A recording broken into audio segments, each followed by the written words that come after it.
Welcome to the introductory lecture on fluid mechanics. In this lecture, we will discuss what is fluid mechanics, what does it deal with, how to define a fluid, what is the concept of continuum, and some basic fluid properties. Fluid mechanics is the branch of physical sciences which deals with the study of fluids either at rest or in motion.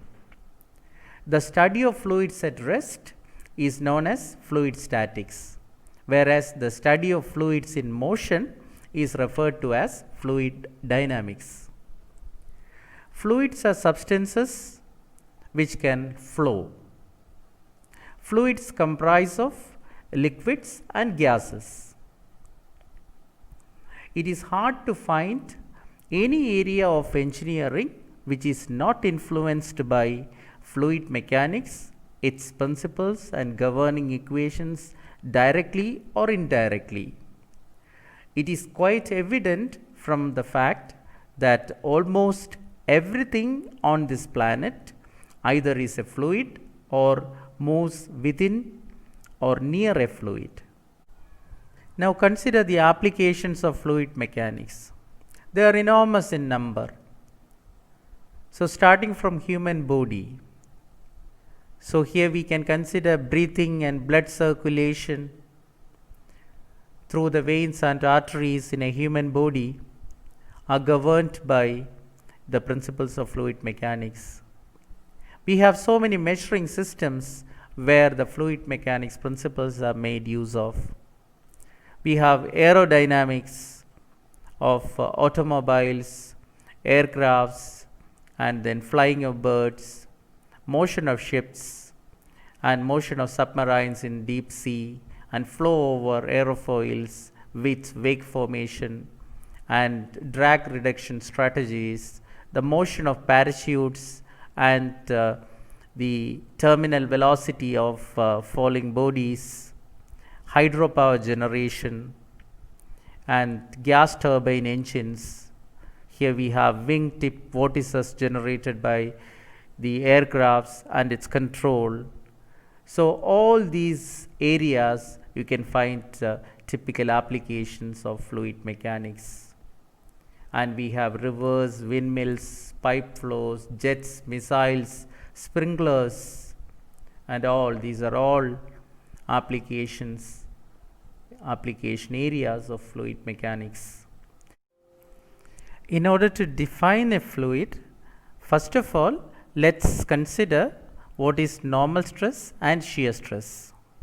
Consider an elementary area, a differential area dA on a stressed body. Let the force acting on that area be dF. Let's now resolve the force dF into two components, one normal to the differential area and the other one tangential. Let dFn be the normal component of the force dF and dFt be the tangential component of the force dF. Normal stress is defined as the normal force per unit area. It is denoted by sigma, that is equal to dFn by dA in this case. And now let's consider the shear stress. Shear stress, which is denoted by tau, that is defined as the shear force per unit area. So that is tau is equal to, here the shear force means tangential force, dFt divided by dA. Now we will define fluid.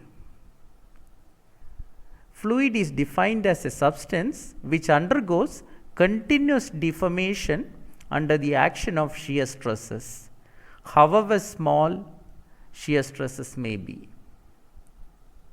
So even under the action of minute shear stress, the fluid will readily undergo continuous deformation. In other words, fluids cannot resist shear stresses. Even if very small shear stress acts on the fluid, it will undergo continuous deformation. In fact, the continuous deformation of a fluid that constitute flow. If the fluid is at rest, that is hydrostatic condition, the shear stress acting on the fluid will be equal to 0. But fluids can resist normal stresses. In fact, the normal compressive stress give rise to fluid pressure. We will come to that term later, fluid pressure and applications. Remember, solids can resist shear stresses by way of static deformation, but fluids cannot resist shear stresses. It cannot sustain shear stresses, and if shear stresses act, however small shear stress is, but the fluid will undergo continuous deformation. Now we will discuss the continuum concept. Throughout the course of fluid mechanics, we will treat fluid as a continuum. Means fluid is considered as a part of continuous media, that is without voids and gaps in between. That means we consider that fluid is not made up of discrete particles. In other words, we ignore the intermolecular space between the fluid molecules. And while treating fluid as a continuum, the analysis is not carried out at atomic level or molecular level. And as a consequence, the fluid properties are, or it will be considered as continuous functions of space and time. Means continuous mathematical functions of space and time, all the fluid properties. And how to find whether the continuum principle is valid for a particular flow problem or not? That is found out by using a non-dimensional number called Knudsen number. So Knudsen number is used to find the validity of continuum concept. It is the ratio of mean free path of molecules to the characteristic length of the given fluid flow problem.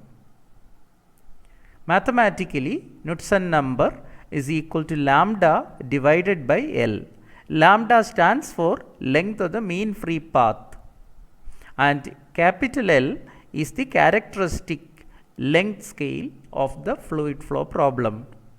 And mean free path of molecules means it is the statistical average of the distance travelled by the fluid molecules between two successive collisions. If lambda by L, that is Knudsen number, is less than 0.01, then the continuum concept is valid. That is, the Knudsen number lambda by L must be less than 0.01 for the continuum concept to be applicable. And if lambda by L is greater than this limit, then continuum concept is not at all valid. These are some of the areas where continuum concept is not applicable, exceptions to this. So that is high vacuum technology or a rarefied gas dynamics are the examples of areas where continuum principle is not valid. That is, lambda by L, typically we say that is greater than 10. Between 0.01 and a value of Knudsen number equal to 10, the flow is treated to be in the transition zone from continuum flow and free molecular flow. If the Knudsen number is greater than 10, then we say that the flow is free molecular flow, and that is applicable for rarefied compressible flow problems. Let us now consider the fluid properties one by one. The first one is mass density. It is usually denoted by the Greek letter rho. It is defined as the mass per unit volume of the fluid. Mathematically, density rho is equal to mass divided by volume. So you can write rho is equal to mass is denoted by small m and volume is denoted by capital letter V, then rho is equal to m by V, considering the homogeneous nature of the fluid. Rho is equal to m by V and its unit is kilogram per cubic meter. Mass is measured in kilograms, volume is measured in meter cube, then the density is in kilogram per meter cube. And other convenient units, we have a CGS unit of density, that is gram per centimeter cube, gram per centimeter cube or gram per cc, and we have another convenient unit, kilogram per liter. So if you take unit volume of the fluid, what will be its mass? That is indicated by mass density or simply density. Maximum density of pure water is equal to 1000 kilogram per meter cube. Water possesses this density at 4 degrees Celsius. At room temperatures, the density of water is below 1000. For numerical calculations, we assume the density of water to be 1000 kilogram per meter cube. In other unit systems, it is equal to 1 kilogram per liter or 1 gram per centimeter cube. The physical meaning of this density we can explain like this. If you consider a water tank, a cubical one having dimensions 1 meter length, 1 meter breadth, 1 meter depth, and obviously the volume of water inside this tank, if you fill in, will be equal to 1 meter cube. So 1 cubic meter of water in this tank, when filled completely, will possess a mass of 1000 kg. In fact, 1 meter cube is equal to 1000 liters. That means 1000 liters will have a mass of 1000 kg. So therefore, 1 liter will have a mass of 1 kg. That's the meaning. And if you consider 1 centimeter cube, that means just consider this small cube having dimensions 1 centimeter by 1 centimeter by 1 centimeter, so that the volume is 1 centimeter cube or 1 cc, and that much volume of water, if you consider, it will have a mass equal to 1 gram. So that is the physical meaning of this term density. Now let us compare the density of water and mercury. So if you consider water and mercury, here we have a diagram in which the glass bottles contains mercury and here water, and density of water is 1000 kilogram per meter cube, whereas density of mercury is 13,600 kilogram per meter cube. In more convenient units, you can use 13.6 kilogram per liter or 13.6 gram per centimeter cube.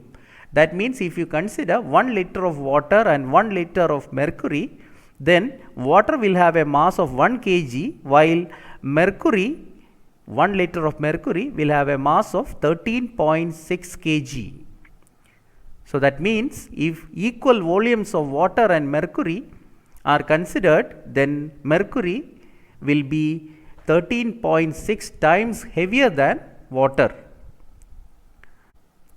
For reference purpose, the densities of some of the metals have been listed here. Let us compare the density of metals with density of mercury.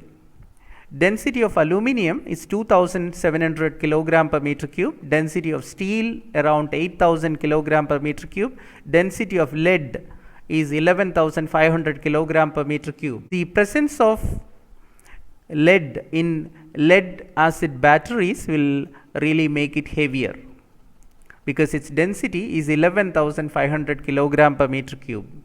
Density of gold is 19,300 kilogram per meter cube. Density of platinum, tungsten, they are in the range of 22,500 kilogram per meter cube. And the common fluids we come across, density of diesel, density of petrol, density of diesel is around 830 kilogram per meter cube, density of petrol around 730 kilogram per meter cube, and kerosene is in the range of 800 kilogram per meter cube. So when you consider the densities of mercury and water, we already explained mass of 1 liter of water is 1 kg, but whereas mass of 1 liter of mercury is 13.6 kg. And considering the density of mercury, you can see that the density of mercury is higher than the density of most of the common metals. In fact, gold, platinum, tungsten, they have higher densities than mercury. The next property is weight density or specific weight. Usually it is denoted by small w or gamma. Let's use small w for that. It is defined as the weight per unit volume of the fluid. The specific weight, small w, is equal to weight divided by volume. Remember, the mass density, that is mass divided by volume. Here weight density or specific weight is equal to weight divided by volume. Mathematically, small w is equal to capital W, that indicates weight of the fluid, divided by capital V, that is volume of the fluid. So weight by volume, that is measured in SI units, it is in Newton per meter cube, because unit of weight in SI units is Newton. So weight, specific weight, small w, is equal to the weight of the fluid by volume of the fluid, and weight is equal to, how is it related to the mass? Weight is equal to mass into acceleration due to gravity when you use SI units. So weight is equal to m into g. Let me clarify the distinction between the two unit systems, MKS and SI. So in SI units, when you write weight W is equal to m into g, mass into acceleration due to gravity, and you will get the weight of the body in Newton. But the weight and mass are numerically same in MKS units. Only thing is that the weight, when you specify in MKS units, you should write kgf or kgwt, that is kilogram force or kilogram weight. So the weight of the fluid now, when you express in MKS, don't forget to write kgf or kgwt, kilogram force or kilogram weight. If you write only kg, that represents the matter content or the mass of the fluid. For example, if a fluid has a mass equal to 2 kg, then weight W, capital W, that is equal to m into g in SI units, that is in Newton, that is 2 into 9.81. So you will get weight is equal to, weight of the fluid then will be 19.62 Newton. But remember, this is the case when you express weight in SI units, that is Newton. But when you express in MKS unit, W is equal to m. So that is weight of the fluid having mass 2 kg in MKS units, W is equal to 2 itself, but the unit when you write, you should write kilogram force or kilogram weight. So you know that the spring balance measures the weight of the object. So if it is calibrated in Newton, it will give you the weight in Newton, otherwise it will give in kilogram force or gram force. Here you have, it is calibrated in grams, graduated in grams. So you can measure the weight of the object in gram force or Newton. So remember, 1 kilogram force is equal to 9.81 Newton. Let's find an expression correlating the weight density and mass density in SI units. So specific weight small w or the weight density small w is equal to capital W by V, that is weight by volume. Weight you can write in SI unit, it is mg divided by volume V, but you know that m by V is equal to the mass density rho. So you can write small w, specific weight or weight density, is equal to rho into g. It's an important expression, but applicable only in SI units. Remember, the unit of specific weight is Newton per cubic meter.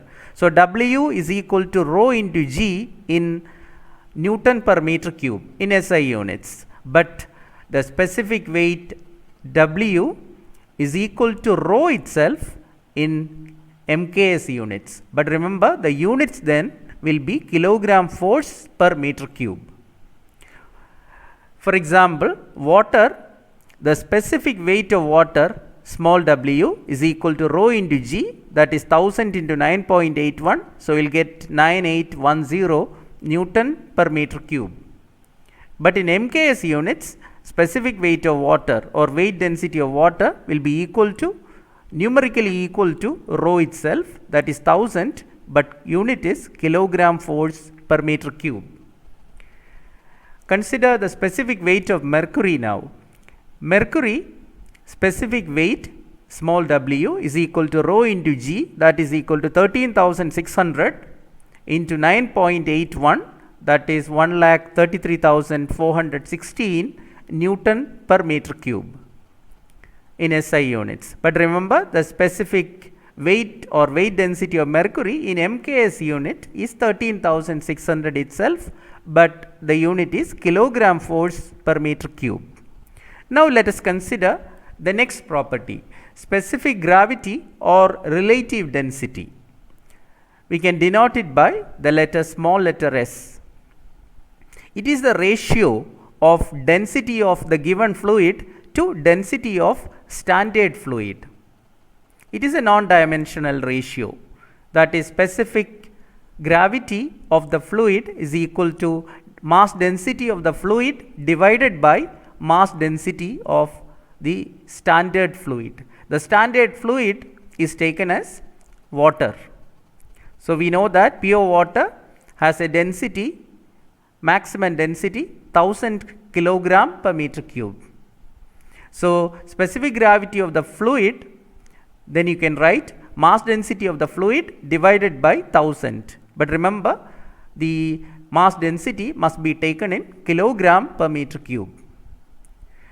For example, specific gravity of mercury we will find. Specific gravity of mercury is equal to rho of Hg, that is rho of mercury divided by rho of water. Mass density of mercury divided by mass density of water, that is 13,600 divided by 1000, that is equal to 13.6. So being a ratio of similar quantities, it doesn't have a unit. So density of diesel, it is 830 kilogram per meter cube. What is the specific gravity of diesel? Specific gravity of diesel is equal to density of diesel divided by density of water. So 830 divided by 1000, that is 0.83. So if the specific gravity is less than 1, that means that liquid will have density, that fluid will have density less than that of water. If specific gravity is above 1, so that means it is heavier than water. So specific volume, that is the next property. With that we will wind up this lecture. Specific volume, it is the volume occupied by the fluid per unit mass of it.